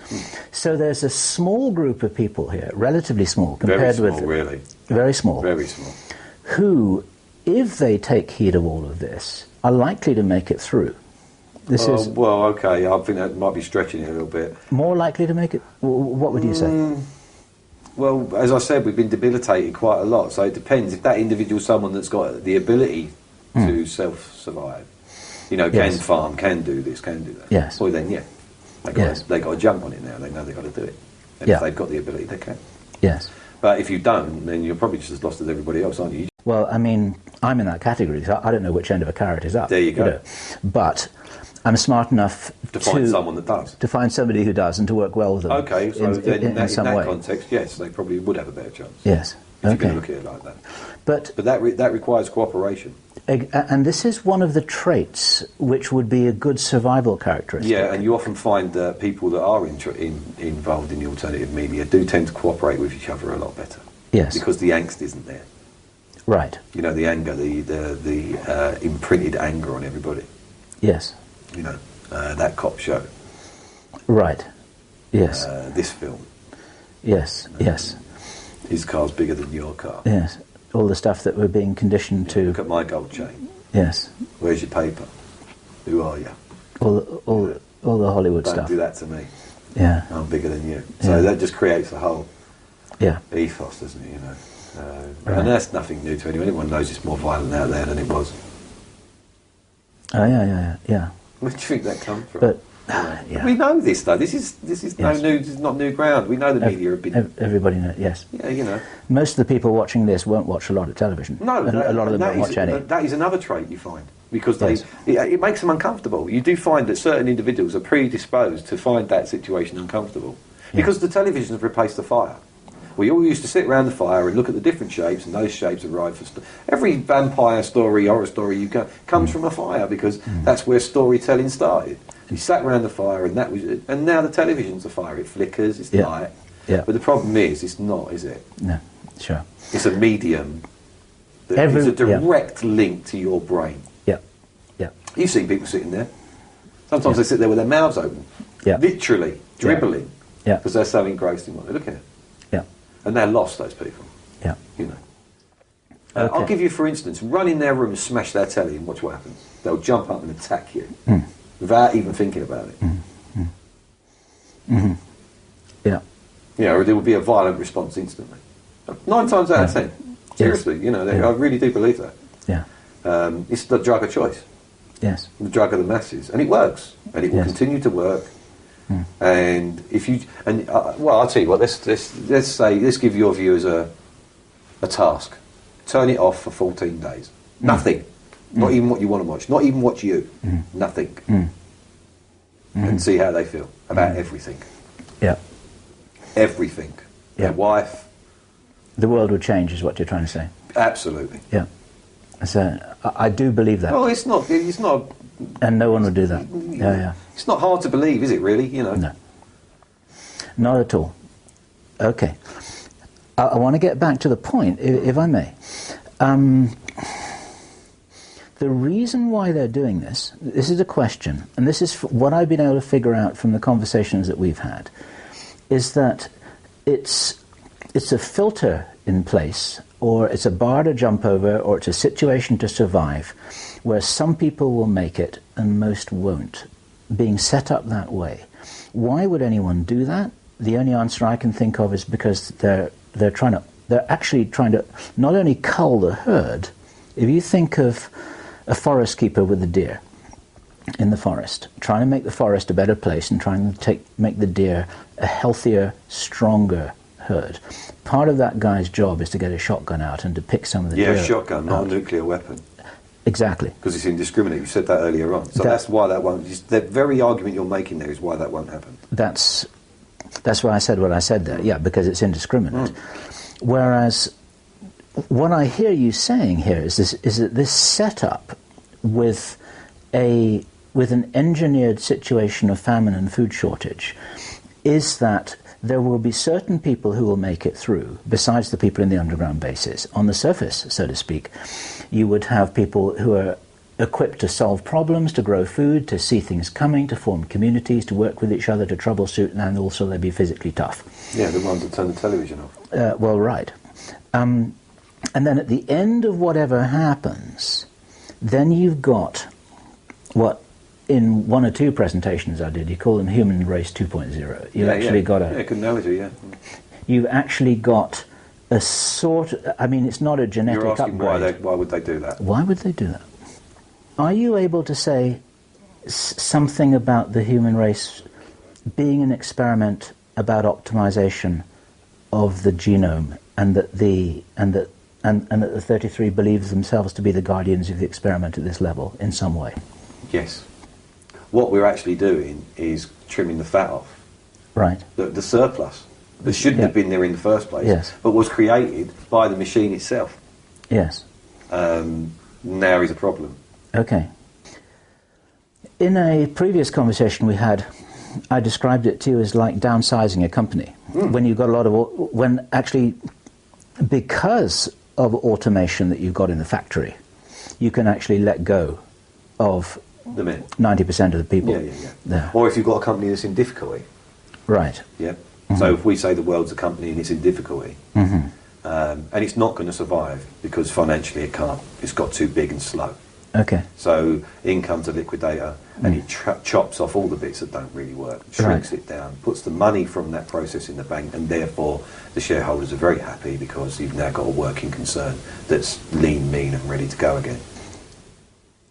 That sounds to me and we're talking about like financial people here, right? I understand that. Right. I understand that. They're thinking of it. So if you want in a terms format and a reason, look for any downsize or liquidation. Yes. So it's like which again is sequence driven. Yes, I understand that. What I heard you say then is like corporation planet Earth needs to be licked into shape in the way that and you described. described. And is that a bad thing? If it's not going to make it, if they believe that it's not going to make it, are they doing an evil thing? If you kill 300 men to save 30,000, are you a murderer? I hear your question. And if we were talking with those people here on camera, and if they were able to talk about this themselves, and I know that they feel that they're not, wouldn't even want it. Yeah, sure. But what you are saying is that is the way that they see it. Yes, the way that they see it. They see it that they believe they're doing a responsible job. Is the reason why they don't talk about this openly, perhaps this is a dumb question actually, but let me ask it anyway, is the reason why this is not being talked about openly that they believe that, as in that movie with Jack Nicholson, A Few Good Men, people cannot handle the truth? No, absolutely. I mean, I've told you're going to exercise caution with what I will tell you. Yes. And there's a good reason for that, because it's going to upset a lot of people. Yes. And with good reason. Yes. But the funny thing is, when you get to the end of the night, any person that jumps up in front of you and says, if you then take that person down and sit them down somewhere, and if you could inject them with someone that will make them calm down and coherently listen to you long enough for you to explain, they're probably going to end up on the same bus as them. Because it does make sense. If it's going to break, it's got to be fixed. Yeah. I understand what you're saying. What you're saying then, or rather, what you're saying they're saying, is that, to use your words, planet Earth is broken, and this is the way to fix it. This is their best solution. And then what I also hear you saying, and I also need to say that I'm trying to steer a balanced role here as an interviewer, because I want to help people understand what you're saying and what the people are feeling and believing and doing who you have been in that room with for 10 years, which is what you described. You're saying that they are being as responsible as they know to fix planet Earth because it's broken, basically. Yes. That's, yeah. Do you, if I can ask you a direct question, do you believe this yourself? Yes. You do? Yes. Yeah. Okay. So that's a personal opinion. Yes. That's what I was asking for. Thank you for that. And I do believe that you do believe that, because I knew you were... Yeah, you've had conversations with me for a long time. Oh yeah. And I'll argue with you about it. Yes. Well... Because I know you don't believe that. Well, that's a bit of a complicated one. Let's not get into that one. Well, no. Let me just make a statement about this, just for myself. Okay. Because it would be quite easy at this point for people to think that because I'm reporting what you're saying, that you are, I'm in agreement with it. Yeah. And I am trying to do a very responsible job as an interviewer here. I find if I step back from the whole thing and look at this whole thing from somewhere else in the galaxy, it's an extraordinary situation. It's just that when people start thinking, well, wait a minute, this is going to happen to me and my loved ones, then it starts to become more difficult. Yeah. Of course. Yeah. Well, your dad, you're in the river and it's freezing cold and one kid can't swim very well and you can't get to him. And that kid's right there. And you know you've got 10 seconds to get out or none of you make it. Yeah. That's a tough decision, but that dad will make that decision. Yes, yes, yes, yes. And then have to live with it. Yeah. Yes. I understand that. That's a good analogy. My own position, which I can state clearly, but it doesn't have the benefit of billions of dollars worth of research, data, computer modeling, and everything else. It's a feeling. My feeling is that it is possible that the human race can solve this problem in a different way with the right kind of leadership and the right kind of information and the right kind of responsible sharing of information. Okay. I can't drill down below that. Well, I'll tell you what, if you come up with that and it is, then I'll be with you. Yeah. You've got to understand, I'm not making a choice here. I'm making a logical choice. I understand what you're saying. I don't agree yes. with everything, but know, nor did Dad. Yeah. As he watched the other kid. I understand what you're saying. But my feeling, as I just described it very, very briefly, is my feeling is that there is a way out of this. Okay, right. You explain the way out of this and I'll come with you. Yeah. Okay. Maybe that's our second interview. Because I don't have a prepared answer for that. It's just a feeling. And I'm just sharing that with you as a mate. It's just this is what I feel. That would be a hell of an answer, wouldn't it? Yeah. And you may even get your point. You may even get your chance to put that point. Yes. And I'm stating this for a reason. I believe that there is an alternative. I don't believe that there is no other way. I just do not believe there's no other way. I just don't believe. But then again, you're not in possession of all the facts, are you? And yet. That's what I said. I don't have all the information. Okay, yeah. I don't have the access to computer modeling. I don't have the access to data connection. Okay. And I haven't been thinking about this for the last 100 years. Or however long they've been thinking about it. Okay, so by that same token, do you not think that they really have thought about it? And a lot of work has been done and maybe that devil's advocate was played at some point? I hear what you're saying. But if this is also the case, and this loops back to our earlier conversation that we had in this interview, that if I am responsibly trying to look at this problem, saying, wait a minute, guys, isn't there another way to solve this? Then that actually would be respected. That would be respected. That wouldn't be regarded... I mean, you've been in problem-solving meetings with people. If somebody in the back says, wait a minute, I've got an idea, he's not necessarily going to be a nuisance. He's got 20 seconds, hasn't he? All right. Before he's told to shut up. Okay, yeah. Because, you better have a coherent argument. You only get one stab. Okay, I hear what you're saying. And no one individual could do it. To think that there's going to be one messiah is just completely ludicrous. You'd be hard pushed out. I mean, look at the resources that we've got. And you're saying that you think there may be another way. Fine, I'm not going to argue with you about that. That's your opinion, okay? And I respect your opinion. But you're standing there as one individual saying that, so I'll take it like that. Yeah. Okay. Because to put together a coherent argument against that size of argument with that much data behind it, you better make sure you come prepared. Okay.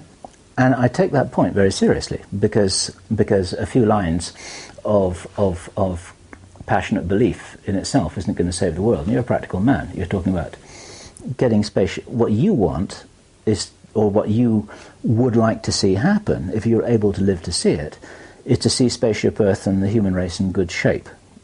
Am I right about that? I really don't care. You're okay. But you do care a little bit, don't you? No. You don't? No. All right. Okay. You just want to see that guy in the back of the room be heard for 20 seconds. Yeah. Well, thank you for that. Okay. That's exactly right. All right. I got that. Now, in this very, very interesting conversation we're having here, are you able to say anything about the context and the backdrop to the whole history of this planet and the human race, or is that off record? I'm not talking about the detail, I'm talking about the generality of it. I've seen documented evidence and I've been shown things. I've been told things about the pyramids that just make sense. It just makes sense. Yeah. And I know that people like Arthur C. Clarke knew things, but they again had weaknesses. Yes. That put them in his case, Sri Lanka.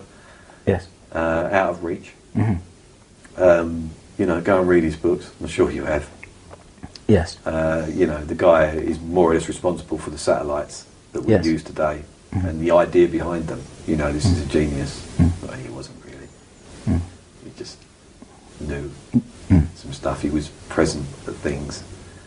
And until they go until they go back to the moon and put that in a capsule and bring it back, that to me would be quite something.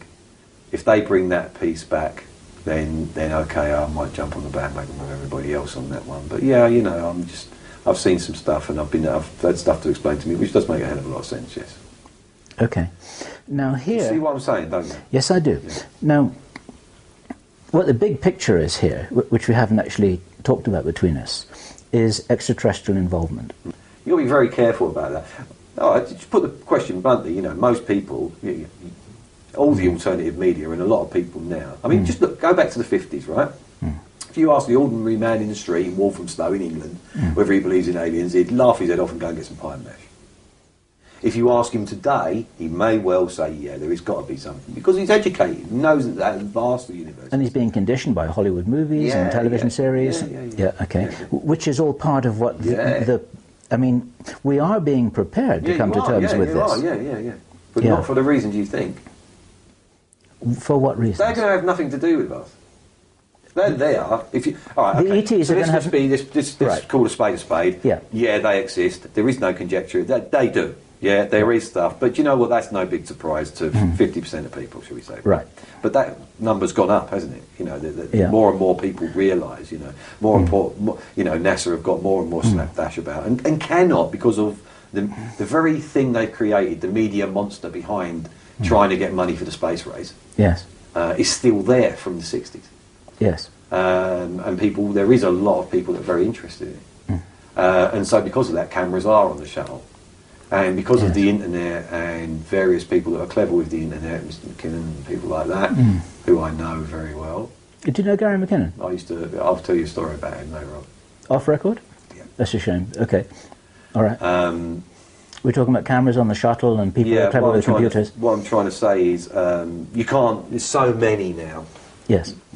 You can't keep your lid on everything. You're saying it's impossible to hide the reality. And there's a certain piece of video that is quite prevalent on the internet, of a circular thing rolling behind a tether. Yes, I know that one. That's factual. Yes. A couple of miles across, but it's not a ship, and things aren't what you think they are out there. You should regard space more as an ocean. Okay. Yeah. We've got no right to turn around and say intelligent or unintelligent, because then what you're doing, you're comparing things to your intellect, aren't you? Okay. And how can you compare that to a human? Are you stating this as a fact? Absolutely. A fact. And what you're talking about here is you're talking about large living beings, like big kind of... And small. And small living beings. Look at it this way. If you've got a shark swimming through the ocean, he's got fish swimming all around him most of the time, picking up morsels, servicing him, and he doesn't eat them. They go right in his mouth. Yes. And come out. That's a natural thing, yeah? Yeah. Is it so far-fetched for you to understand that could be the situation out there? Okay. But at the same time, there are some, what we could regard as metallic craft, things that you could call spacecraft. Right. As well. Yeah. Right. But, tell you what, I've got an axe to grind here, so let me grind my axe. Right? You do that. Okay, so here you are, you're an alien, yeah, you're on the other side of the universe, right, for instance, yeah? You're in Orion, yeah? You're that far away, yeah? You're in your ship and you're flying all the way here. And you cross intergalactic space in a fantastic piece of machinery, yeah? And then you crash in Nevada. Right. Rubbish! Okay. Rubbish! You're shot down. Okay. That's what happened to you. Yes. Because you didn't think that there was any kind of particle weapon or kinetic weapon that could do that. Yes. Because you wasn't prepared, because it was the first time you came. Yes. That was, it was got something to do with radar, wasn't it? They discovered that radar would actually do this. Yeah. Am I right? Well, it was quite an aggressive... It wasn't an accident. Okay. I've got you. So you're saying that the so-called crashes weren't crashes, they're actually offensive actions which were discovered... And I ask you to understand that because you don't cross intergalactic space and then crash in Nevada, do you? I understand that. You see, that's my axe there, so sorry, go on. I've got you, that's fine. So you're saying that initially there was a way of bringing the craft down that was discovered by accident, and then it was, more or less, and then it was fairly quickly... It was a deliberate attempt. Utilised. Amazing that it worked. Yes, right. And then when it did, So it's a lucky hit, and then they started to get focused about it. Yeah, well, they realised that it could be done, and then went down the avenue of trying to figure out how they done it and what actually did cause it, and they needed to look at the thing they brought down to do that. Yes. And then they educated them, so they became much better at it. Yes. Because then you got the Americans, mainly, I guess. Was it only the Americans? Did this happen in every country? No. Let's drop the borders and the nationalities. Okay. So then you got people who are pretty smart, who got their hands on this ET technology, and that was never part of the setup. That was never part of the plan, was it? No. It was never part of the plan? No. Okay. And what kind of problems has that caused? Well, you know what we're like. It's not caused... They want to go. We're going to be the visitors. So that's what the selection's about. Okay, it's about creating a sort of space crew, or a and remember, a new... This is second-hand, so... I understand that. A new breed of humanity who will be well equipped to go off into the cosmos, like the Crusaders. Yeah. Yeah, like the Crusaders. Like the Crusaders, and it's like it's like you've got the spirit of the Crusaders, and you give them extraterrestrial technology to move with. There you go. And then. And are any of us in any doubt that we're going to start planet hopping within the next century? Are you actually in any doubt with the technologies available now? Because we're doing it with robots. Personally, I'm in no doubt at all that we've got a Mars base. Oh, right, okay. Is this something you've ever heard about? Yes. Okay. Can you say anything about that? No. All right. Okay. Do you want that off record? No. Okay. All right. That's fine. But for sure, most people who I've spoken to about this subject, who really feel that they do know something about it, will say that we've got all kinds of technology that you wouldn't, let's say that it makes the space shuttle look like a Model T Ford, or perhaps a horse and buggy. So it implies that there are a lot of those crafts, and we're very, very far advanced. Well, I'll tell you something about those craft that's never come out. Tell me. Right, you've got you go to Mexico and something's a mile across, and then you come to Nevada and it's 600 feet across. Okay. It's triangular. Right. Yeah. All right. So how about it being 10 triangles that can lock in together and fly in the same formation? Oh, okay. And then they can split. Okay. They fit together like bricks. Yeah. Or like pieces. And can do that in motion. Okay. Is this and these are our craft you're talking about? Yeah. And modular. Yeah.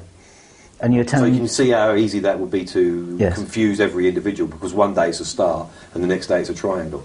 Okay. And then it can split up and go in all different directions. Okay. You try and explain that. It's got to be extraterrestrial, hasn't it? If it can split up into 10 different pieces when it was one craft and then disappear off quite quickly in all different directions. Okay. And you have been told this? I've not just been told it, I've seen it. You've seen it? Okay. Okay. Technology's hundreds of years further forward than it is. Yes. And not just technology. You've got to understand, if you go back to, let's say everyone loves it, let's go back to the Pyramids age, right? If you were in power at that point, and you knew about electricity, and the man in the street at that point, who was lugging stones around for you, can you imagine how much more powerful you are than him? Look at what you've learned in the last couple of months and how it's changed your view on things. Right. Right? Point taken. Yeah. So times that by 1 million. Yes. And then put 5,000 years in the spin. Yes. So it's not a case of many years technology is ahead of you. It's a case of how many years. How can I put that into words? I know what you're saying. Yeah, sure. Yeah, yes, I do. And you're saying that some of these crumbs have fallen off the table into the public sector, like onto Apple. But a lot of it is kept behind the curtain for use of the insiders with their own programs. Yeah. Okay. And to keep the jump on everyone else, you can't tell them what you're doing. Yes. But when you've got to a point where you don't need to be doing that anymore, and it could make you an awful lot of money for what you want to do, yes, and further your endeavours, then you can let those crumbs out, can't you? Okay. Yes. Okay. Let me send them over to Beijing and get them made. Yeah. Let me ask you a question about this that I've been meaning to ask you for a while, and I haven't asked this question to you yet, and that is that, is it possible that there are sectors, say, of American military private enterprise, what Eisenhower called the military-industrial complex, that are working on things and know things and have control of things that the 33 aren't party to? Is it possible that there are things that they're not party to? And that some people have... Yes, but only because they don't want to be party to. Okay. If it became interesting, no, there's nothing out of their grasp. Nothing out of their grasp? No, because what they'll do is they'll financially help it along, stop it, okay, get control of it. You can when you've got all the power. Okay. Okay. All the knowledge, shall we say. Which is why basically what you're saying is that money opens all the doors. Cool. But you're not really talking about money. No, not at all.